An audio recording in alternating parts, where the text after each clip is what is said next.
Yo, I'm Craig Scully, aka Oscide, and we're here to do a deep dive into my latest vinyl release, Free Your Mind, on Brwather's Interweaved label.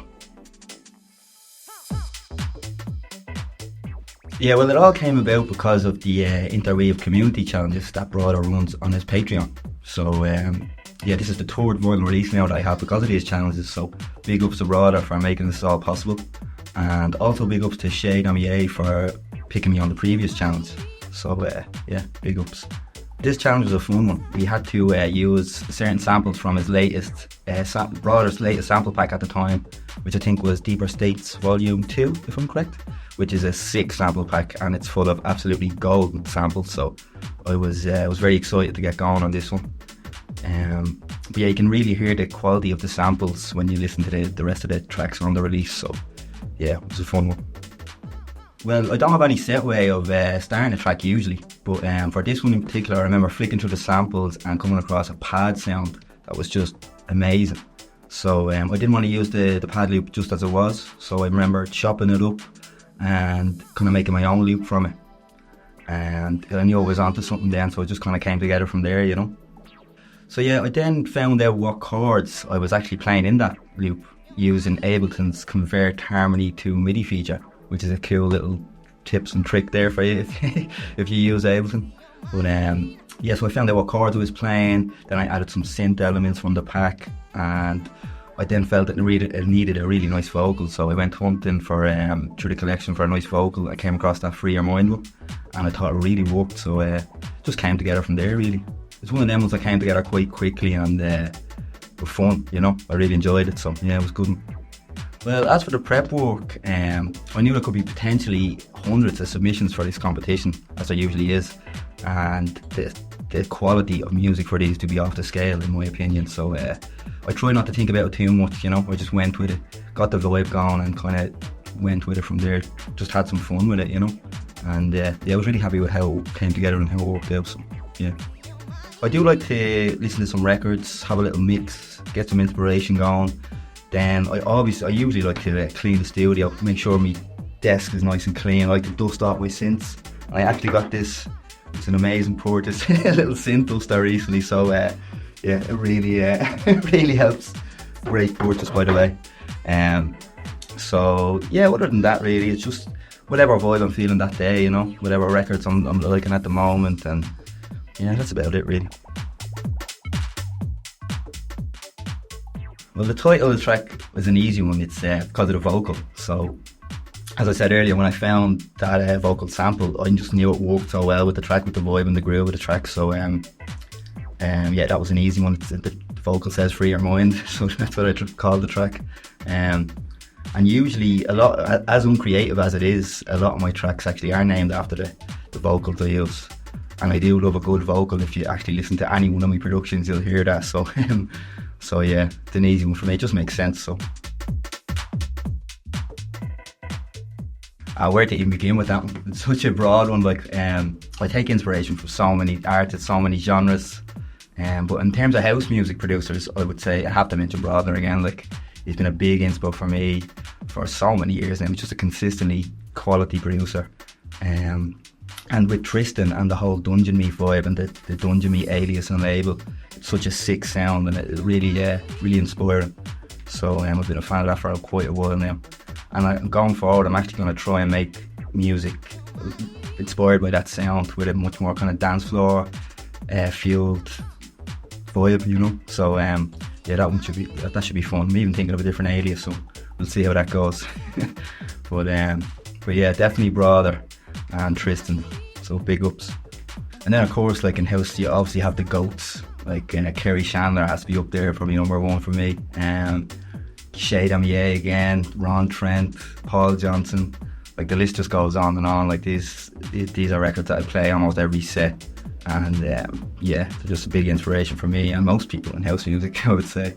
And another name worth mentioning actually is Tommy Vicari Jr., aka Vicari. He has a couple of other aliases as well. Can't remember the names off the top of my head, but yeah, such a sick producer, and I think he's from Sheffield in the UK. But just a really unique sound and style, something very different. Like, so anytime I'm actually looking to be a bit inspired, I check out his Instagram, So it's actually not often you get inspired by social media, in my opinion. But when I'm looking for a bit of info, I do check out Tommy's Instagram, because he's guaranteed to have a load of new tracks with a load of cool visuals to go with it. So yeah, something really different. And I actually recently got a load of unreleased off him. So big ups Tommy, yeah, just a quick mention to him. Yeah, so I'm actually inspired by a lot of other genres, including hip hop. Like, I've been a hip hop fan since day one. Actually, before I even liked electronic music back in the day, I was hip hop, Tupac, Eminem, the usual stuff in the 90s and 90s. But yeah, I also love soul and R&B. I would say Cleo Soul, if you don't know her, she's my favourite vocalist in the world at the minute. I would say I listen to her a lot.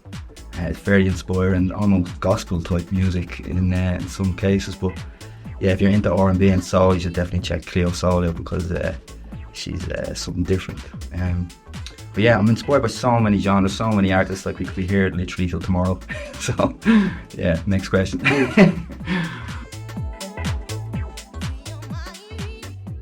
Well, I usually like to jam out some ideas on the synths and kind of see where that takes me. As you can see behind me, I have a bit of a problem at the minute. But yeah, I was bitten by the hardware bug, as they would say. But yeah, I like to see where ideas take me. I also have a lot of, too many, some would say, of unfinished projects and ideas. So I usually take bits and bobs from them, and so yeah, that's really helpful. Like, so I try to keep my tracks organised and named, so I can remember where they are and things like that. So yeah, I've tons of ideas and unfinished bits to get inspired by.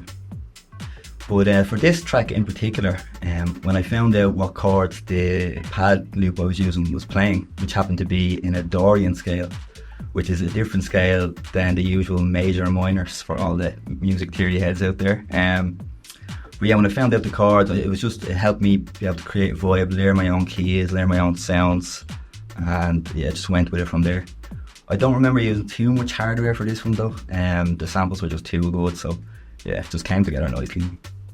Actually, I should mention the bass line in the track. So I learned a sub from the Roland SH101 plugin with my trusty bass station up there, which is actually the first synth I ever bought. So yeah, I'll never sell it. It's just a beast, and I love the raw kind of analog sound from it. So I think that's probably one of the main features of the track as well as the bass. So yeah, it really worked, and I tend to use that on a lot of tracks as well. So yeah, can't go wrong with the bass station. Yeah, that was a bit of a surreal one for me. Like, what a legend. I wasn't expecting to meet him at all, or let alone give him me a record, but I was actually playing that day at a record fair, and then I got invited to the club.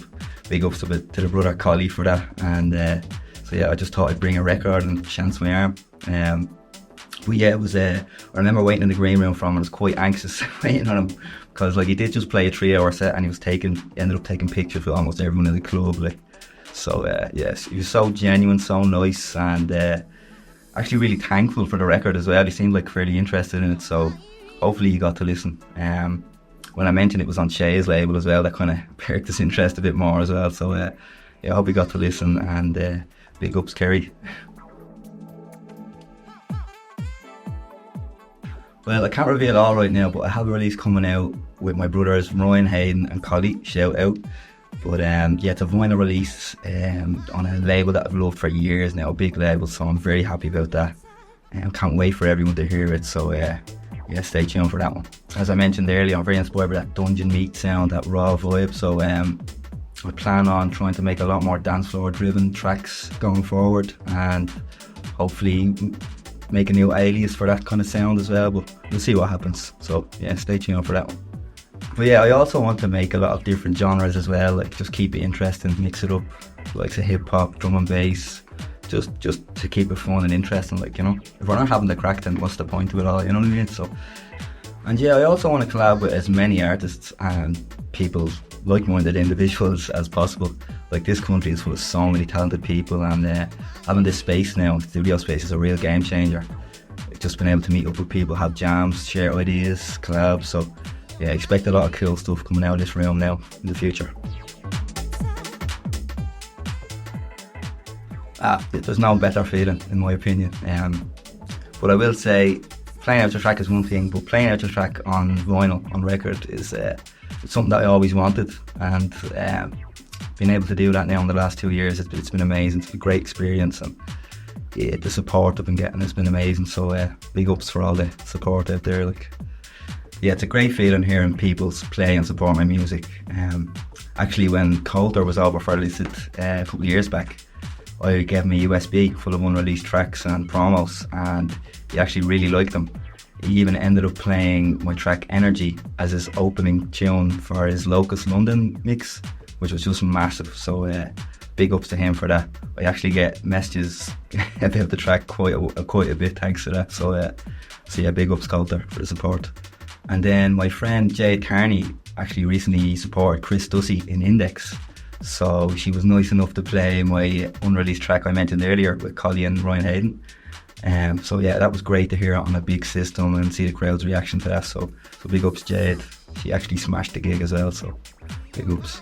Vinyl releases take a long time, you know, and especially this one, which took a lot longer than it should have. but yeah, like, that doesn't really bother me as much as, let's say, a lot of people would, because I kind of like the process of it. I kind of like to get some ideas ready for when that release comes out, to release after that then, so I can build on that. But every artist is different, and time is money, as they say, so each to their own. So if you managed to stick around to the end of the video, big ups. I have a copy of the Deeper States Volume 2 EP to give away, which features my track Free Your Mind, as well as some great tracks from some amazing artists. So yeah, all you have to do is head on over to my Instagram, make sure you're following me, like, comment and share the post on your story, make sure to tag me, and yeah, thanks for tuning in, big ups for the support.